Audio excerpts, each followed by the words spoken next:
믿음으로 믿음을 세우라라는 말씀의 제목으로 함께 말씀 나누겠습니다.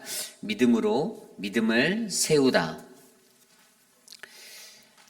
우리가 하나님을 믿고 그리스도를 믿는 백성으로 살 때에 가장 우리에게 은혜가 되고 유익한 자리는 나의 연약한 믿음을 통해 누군가가 믿음에 대한 도전을 받을 때입니다.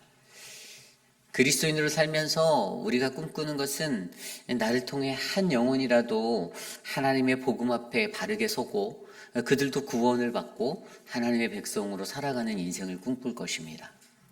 그러기에 우리가 갖고 있는 믿음이, 우리가 갖고 있는 이 연약한 믿음이 얼마나 중요한지, 비록 지금 내가 가지고 있는 믿음이 연약해 보이지만 우리가 하나님의 말씀 안에서 죽는 날까지 이 믿음을 견고히 세우고 다스리고 강성케 하여 또 다른 믿음을 세우는 그러한 복음의 능력으로 나타나야 될 줄 우리가 기도하기 원합니다. 오늘 우리가 묵상하는 열왕기상 17장 8절에서 24절까지의 말씀이 하나님의 사람임을 증명하는 그 믿음, 엘리야의 믿음을 통하여서 또 다른 믿음을 사르밧 과부라고 하는 그 이방의 여인의 믿음을 일으키는 장면을 우리로 하여금 목격하게 합니다. 오늘 말씀을 통해서 우리는요, 이 믿음으로 믿음을 세우다라는 이 은혜의 자리, 이 그리스도인들에게 반드시 따라야 하는 이 은혜의 모습들, 삶의 현장에서의 우리가 갖춰야 하는 우리의 믿음의 삶, 어떠한 모습을 하나님께서 요구하시는지 말씀으로 함께 살펴보려 합니다. 오늘 첫 번째로 엘리야는요, 믿음으로 믿음을 세우기 위해 엘리야는 믿음으로 나아가고 있습니다. 오늘 말씀을 들여다보면 8절과 9절에 이렇게 나옵니다. 여호와의 말씀이 엘리야에게 임하여 이르시되 너는 일어나 시돈에 속한 사르밧으로 가서 거기 머물라. 내가 그곳 과부에게 명령하여 내게 음식을 주게 하였느니라. 아멘. 우리가 17장 1절부터 등장한 엘리야의 이야기를 들여다보면요, 하나님은 엘리야에게 17장 1절에서도 길르앗에 우거하는 자 중에 디셉 사람 엘리야가 아합에게 말하되라고 말씀이 시작되는 것을 볼 수가 있습니다. 그냥 불현듯이 하나님께서 엘리야에게 어떠한 사명을 주셔서 그 사명을 안고 엘리야가 하나님의 말씀을 듣고 그가 나아갑니다.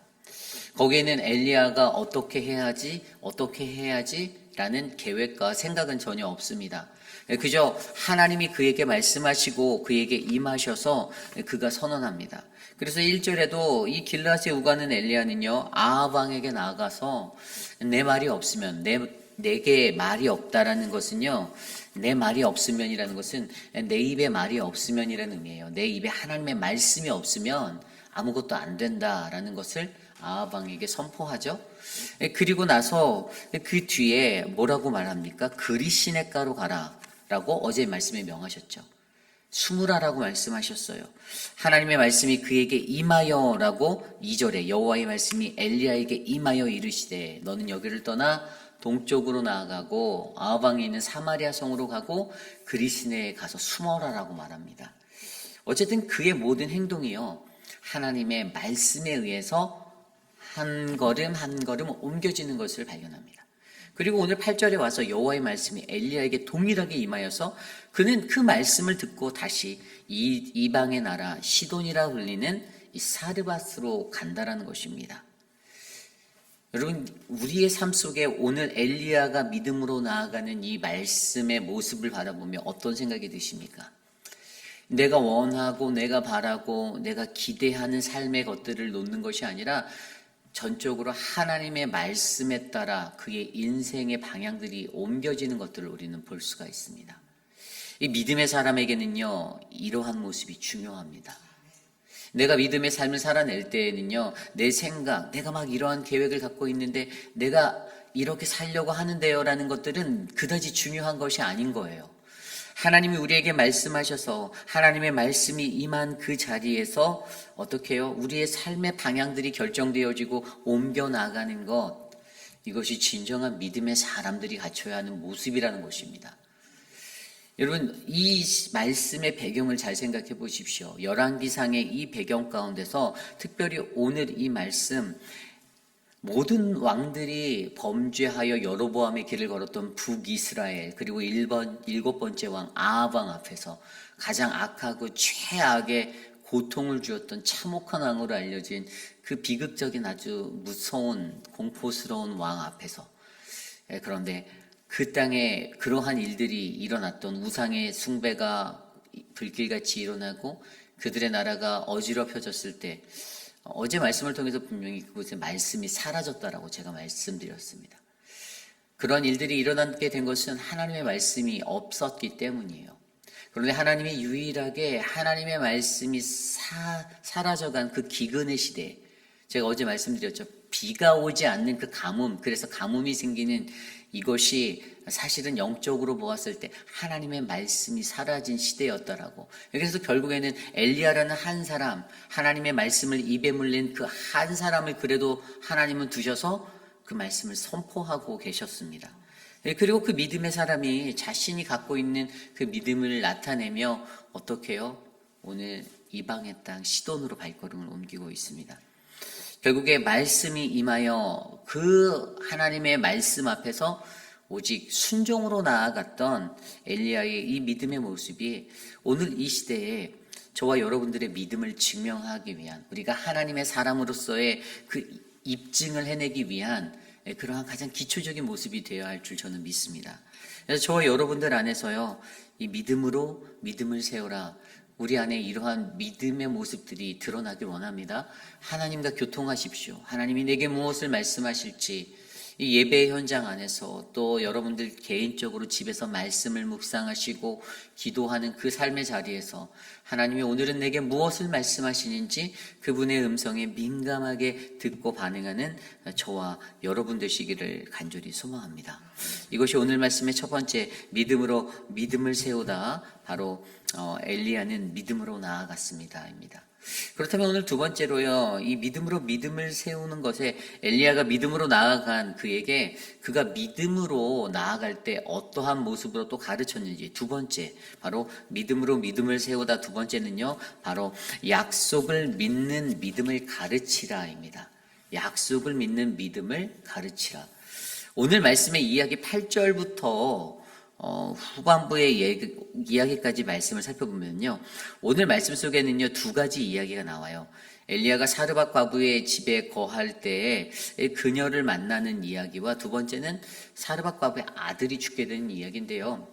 오늘 사르밧 과부의 집에 거할 때, 오늘 말씀 이야기를 간단하게 설명드리면, 하나님이 말씀하신 대로 그가 이 시돈이라는 곳에 사르밧 과부에게로 나아갑니다. 그런데 여러분 보십시오. 오늘 말씀 9절에 너는 일어나 시돈에 속한 사르밧으로 가서 거기 머물라. 내가 그곳에 과부에게 명령하여 내게 음식을 주게 하였느니라. 무엇이 느껴지시나요? 어제 말씀 마지막 7절에요. 땅에 비가 내리지 아니하므로 얼마 후에 그 시내가 말랐다. 그 땅에 기근이 있었습니다. 그리고 나서 오늘 9절 말씀에 하나님의 말씀이 그에게 임하여서 그의 발걸음을 옮기는데, 이거는 전적으로요 어떤 것을 보여주냐면요, 이 이야기 속에서 사르밧 과부를 만나게 하시는 모든 것들이 하나님에 의해서 이미 다 세팅이 되어져 있다는 것을 우리가 느낄 수가 있어요. 하나님이 이미 다 계획하셨어요. 모든 것들을 가지고 계셨습니다. 그런데 오늘 이 사르밧 과부에게 딱 가서 물을 청하게 하잖아요. 나 물 좀 한 모금 줄래요? 물 좀 주세요.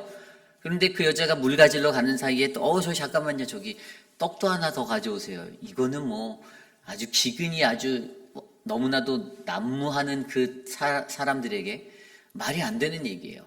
오늘 분명 성경은요 11절에 보니까요, 그가 가지러 갈 때, 물을 가지러 갈 때죠, 엘리야가 그를 불러 이르되 청하건대 내 손에 떡 한 조각을 내게 가져오라. 12절에 그녀가 이렇게 말합니다. 그가 이르되 당신의 하나님 여호와께서 살아계심을 두고 맹세하노니 나는 떡이 없고 다만 통에 가루 한 움큼과 병에 기름 조금뿐이라. 내가 나뭇가지 둘을 주워다가 나와 내 아들을 위하여 음식을 만들어 먹고 그 후에 죽으리라. 내 손에 있는 건 밀가루 한 움큼과 약간의 기름뿐인데 이것으로 나는 내 아들하고 한번 만들어서 먹고선 이제 굶어 죽을 거라고 예상하고 있었다라는 그 여인의 상태를 말해주는 거예요. 근데 이러한 상황 속에서 선지자가 굉장히 무리한 요구를 하는 거죠. 나한테 물 좀 주세요. 그리고 올 때 그냥 오지 말고 떡도 하나 가져와. 이렇게 말하는데 이런 현상을, 현실적인 문제를 부딪힌 사람들에게 있어서 이것은 굉장한 갈등의 소지를 일으키는 문제예요. 그죠? 그리고 우리는 이것을 어떻게 설명하냐면 믿음이다라고 얘기합니다. 믿음에 관한 얘기예요. 오늘 그녀에게 시험이 임합니다. 그죠? 시험이 임했어요. 이건 테스트예요.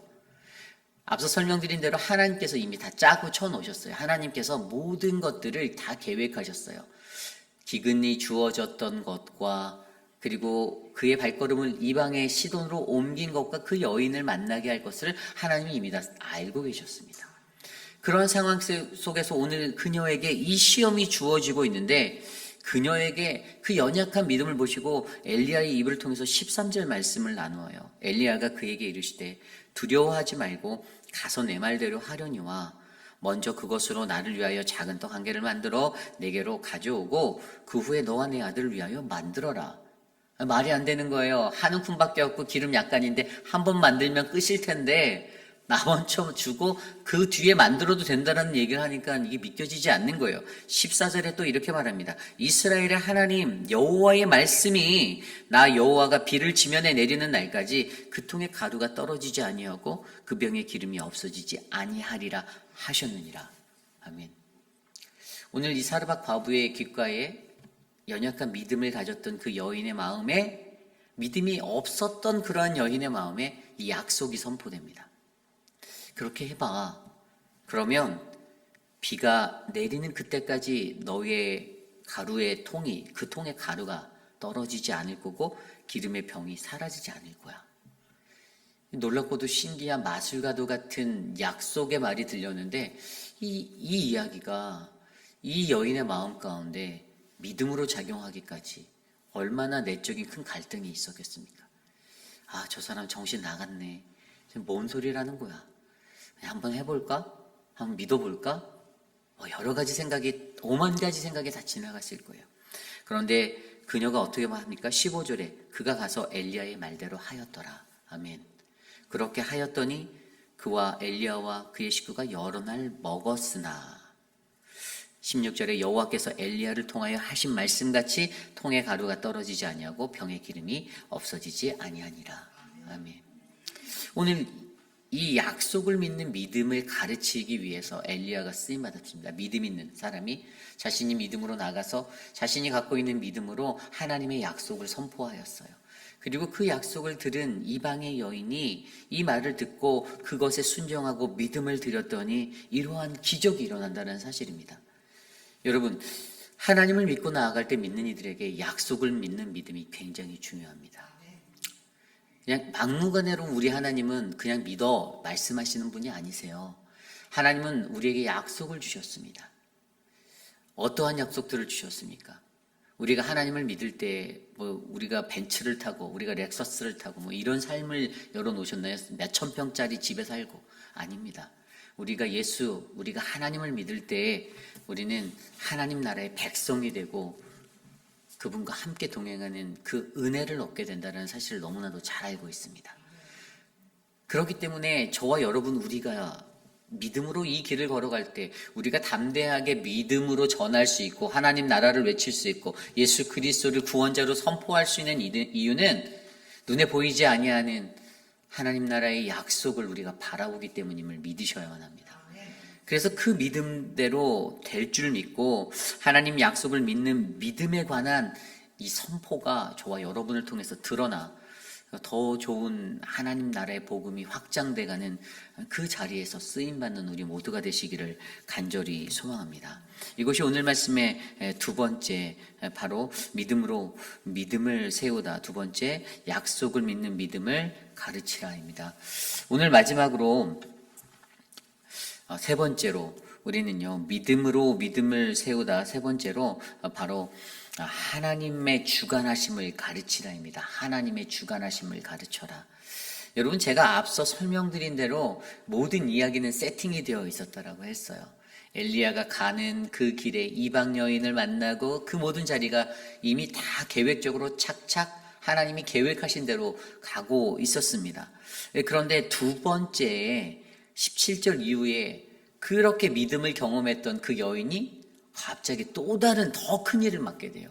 17절에 이 일 후에 그 집 주인 되는 여인의 아들이 병들어 증세가 심히 위중하다가 숨이 끊어졌다고 합니다.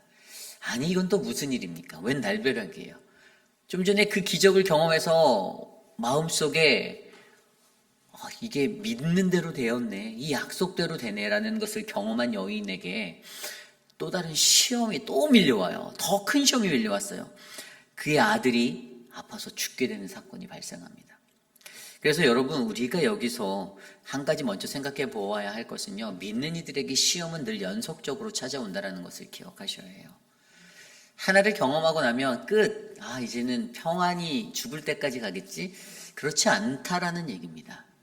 2일 후에라는 이 말씀의 17절의 초반부처럼 하나님의 시험은 우리를 계속해서 끝까지 죽는 날까지 우리를 덮을 것입니다. 그러나 그때 우리가 과연 어떠한 믿음으로 나아가는가? 사실 오늘 이 사르밧 과부의 여인의 믿음을 더 견고히 세우기 위해서 하나님은 이 두 번째 시츄에이션, 이 상황까지도 예비해 놓으셨던 거예요. 그래서 그가 이렇게 자신의 아이가 죽게 되는 그 마음, 그래서 이 여인이 인간적인 생각에 사무쳐 18절에 이렇게 말합니다. 여인이 엘리야에게 이르되 하나님의 사람이여, 당신이 나와 더불어 무슨 상관이 있기로 내 죄를 생각나게 하고 또 내 아들을 죽게 하려고 내게 오셨나이까? 라고 말합니다. 조금 더 자세히 설명드리면 그녀가 허무함에 사로잡혀 있었어요. 고통스러웠던 거예요. 허무했던 거예요. 그래서 엘리야를 보고 도대체 자기 아들이 이렇게 죽게 된 것에 이제 엘리야라는 그 사람과의 관계도 그냥 다 부인해버리고, 내가 당신을 잘 대접하고 대우하였는데, 선대하였는데 그 결과가 고작 이겁니까? 당신이 믿는 하나님이 고작 그런 하나님이에요? 라고 말하면서, 그러면서 또 한편으로는 이 여인이 어떤 생각을 하게 되냐면 자신의 죄가 떠올랐던 겁니다. 여기서 내 죄가 생각나게 하고라는 단어, 자기의 죄가 떠올라서 자책감을 갖는 거예요. 혹시 내 죄로 인해서 내 아들이 죽게 되었나? 라는 생각까지 가게 된 겁니다. 어쨌든 지극히 인간적인 생각을 가지고 이러한 상황 속에서 이 여인은 이러한 생각들을 할 수 있었던 것이죠. 그런데 이때에 엘리야가 어떤 태도로 나가는지가 굉장히 주목되어져야 할 모습이에요. 엘리야가 어떻게 합니까? 20절 말씀에 보도록 하겠습니다. 19절부터 볼게요. 엘리야가 그에게 그의 아들을 달라 하여 그를 그 여인의 품에서 받아 안고 자기가 거처하는 다락으로 올라가 자기 침상에 누이고 여호와께 부르짖어 이르되 내 하나님 여호와여, 주께서 또 내가 우거하는 집 과부의 재앙을 내리사 그 아들이 죽게 하셨나이까 하고, 21절에 그 아이 위에 몸을 3번 펴서 엎드리고 하나님께 부르짖어 이르되 내 하나님 여호와여, 원하건대 이 아이의 혼으로 그의 몸에 돌아오게 하옵소서. 아멘. 엘리야의 간구, 그의 부르짖음, 그가 믿음을 보였던 것은요, 그런 절박한 상황 속에서도 그는 하나님 앞에 기도드리는 모습으로 나아가는 믿음을 보였다는 것입니다. 내 자식이 죽어서 하나님이 안 계신 것 같고, 내가 좀 전에 믿으려고 했었던 하나님이 나한테 거짓말한 것 같고, 날 속인 것 같고, 위선적인 걸 느껴오는 절망의 순간 속에서 믿음의 사람의 엘리야의 모습은 애통해하며 부르짖으며 간구하는 기도로 나아가는 모습을 보여줬습니다. 그리고 그 기도를 하나님께서 들으시고 22절에 여호와께서 엘리야의 소리를 들으심으로 그 아이의 혼이 몸으로 돌아오고 살아난지라. 아멘. 우리가 일반적으로 죽은 자를 살리신 이는 예수님밖에 없다고 생각하지만 이미 구약 시대에 이러한 역사가, 살아있는 하나님의 역사가 일어났었어요. 그래서 사실은 엘리야의 이런 모습을 통해서 예수 그리스도의 모습을 형상화하고 보여주는 모형이다라고 얘기하는 이유가 바로 이도 그러한 죽음을 이긴 부활의 능력의 역할을 감당했었던 사람이기 때문인 거예요. 여러분, 여기서 중요한 게 무엇입니까? 이 모든 일들은요, 하나님이 주관하셨다라는 거예요. 단 한치의 오차도 없습니다.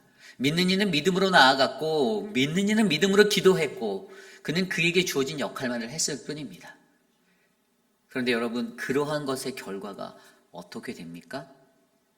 오늘 말씀의 24절에 보면 여인이 엘리야에게 이르되 내가 이제야 당신은 하나님의 사람이시오, 당신의 입에 있는 여호와의 말씀이 진실한 줄을 아노라. 아멘. 이렇게 고백합니다. 복음이 전파되었어요. 복음이 능력이 되었습니다. 이제는 어떠한 것이 찾아와도 흔들리지 않는 견고한 믿음을 사르밧 여인이 갖게 되었습니다. 하나님이 오늘 나를 위해서 일하고 계신다는 것을 그녀는 뼈저리게 느꼈습니다. 가슴 깊이 새겼습니다. 그래서 나도 이방인이지만, 내가 이방의 여인이지만 하나님을 믿어볼까라는 그 마음이 그녀 안에서 불길같이 일어나게 되었습니다. 여러분, 오늘 이 시대를 살아가는 저와 여러분들을 통해서 우리들의 믿음을 증명하며 하나님의 사람을 증명하며 살아가는 이 노력이 굉장히 중요함을 기억하셔야만 합니다. 엘리야가 이 사르밧 과부에게 찾아갔던 것 자신의 의도가 전혀 아니었어요. 하나님의 인도하심이었어요. 근데 여러분 잘 생각해 보세요. 엘리야가 처음에 아합 왕 앞에 가서 그 기근에 대해서 선포하였을 때 그들은 듣지 않았어요.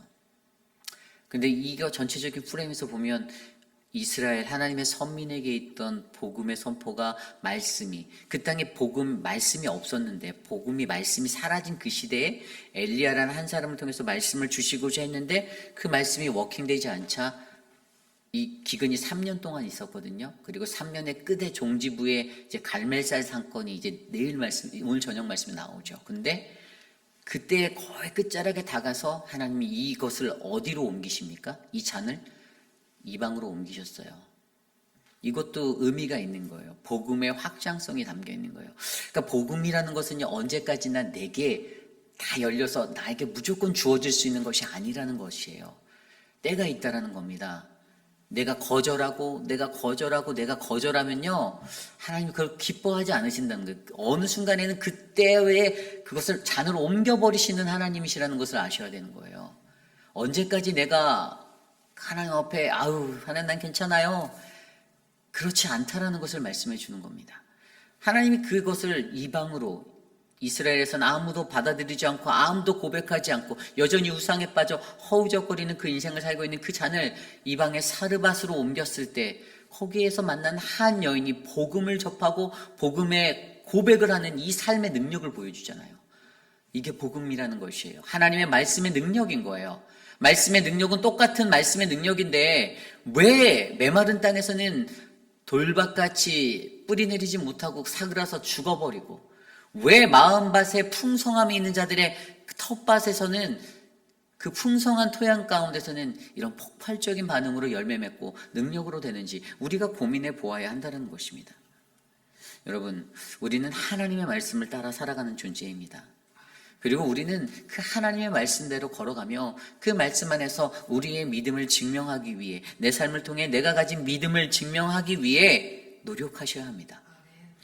엘리야가 보여준 대로 믿음으로 나아가는 것, 그리고 약속의 믿음을 증거하고 가르치는 것, 하나님이 주관하시는 그 모든 역사를 가르치는 것, 오직 거기에 우리는 순종만 드리면 될 뿐입니다.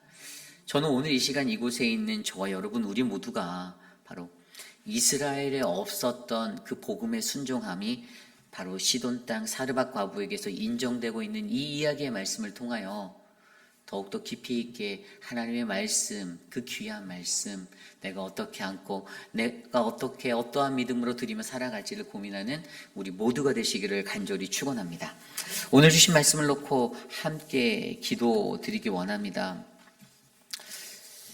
우리가 살아가는 인생에서 저와 여러분들이 하나님의 사람임을 증명해 내셔야만 합니다. 내가 하나님의 믿음을 가진 사람으로서 가장 먼저 참된 하나님의 사람임을 내가 증명하는 것은 굉장히 중요합니다. 가짜가 돼서는 안 된다라는 거예요. 우리가 진정한 믿음을 가진 그리스도인이 되고 다른 사람들이 우리들을 쳐다봤을 때, 야, 그래도 저 사람 예수 믿는 사람 같다라는 칭찬을 받으셔야 됩니다.